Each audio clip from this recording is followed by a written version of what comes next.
If I could discredit the godly influence, then the people will scatter. But Nehemiah had a response. But before we get to the response, he says, first of all, I'm doing a good work. And I thought it was a good work. He says, I'm doing a great work. That's the thing. We don't believe our work is all that great. What we call great, we're comparing ourselves to mega ministries. We're comparing ourselves to, big personalities, as we call them. I don't know what that means, but we're comparing ourselves to that kind of stuff. So what we think that our work in this corner is not great. See, the church has lost its meaning, its biblical language, you understand. What we call great, is large numbers. What we call great is high profile. What we call great are people that we see constantly being flashed before us. Every time you're engaged in doing something for the Lord, it's great. That's a great moment. Altar calls are not celebrated anymore. No. When you go to conferences, you don't even have the altar call. But an altar call is a great moment.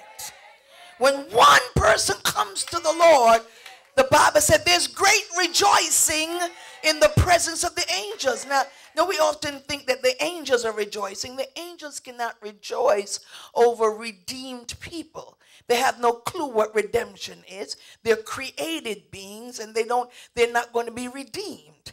The blood of Jesus is only shed for people who are sinners. Because angels are created. Either they're God's angels or they're fallen angels. So they can't imagine what redemption is all about.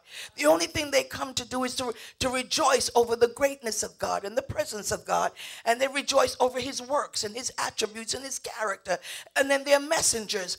So somebody is dancing and celebrating in the presence of the angels. That's what the text says. When one soul. So who is in the presence of the angels? It can't be Lucifer because he's gone. Who else is up there but God? So it tells me that God dances when one soul. One soul. We sit and yawn and tip out to go to McDonald's, but God celebrates.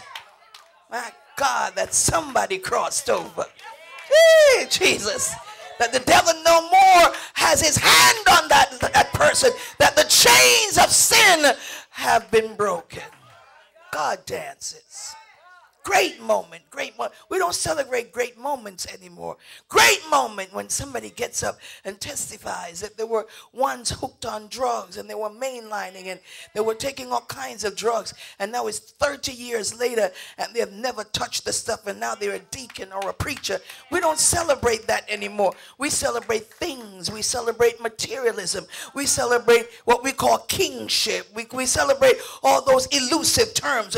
But the actual reality of the greatness of God now escape us, and now we sit back and yawn and get bored over spiritual things and only get excited over the mundane. But I'm doing a great work.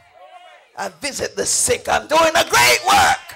I lay hands and cast out demons. I'm doing a great work. My God, I walk the inner city and rebuke the devil off the heads of the crackhead. I'm doing a great work. You may not see my name in charisma, but I'm doing a great work. And I can't come down. Can't come down. Can't put me on a private jet and impress me. I'm doing a great work. My God, whatever happened to that kind of passion? We have lost that passion.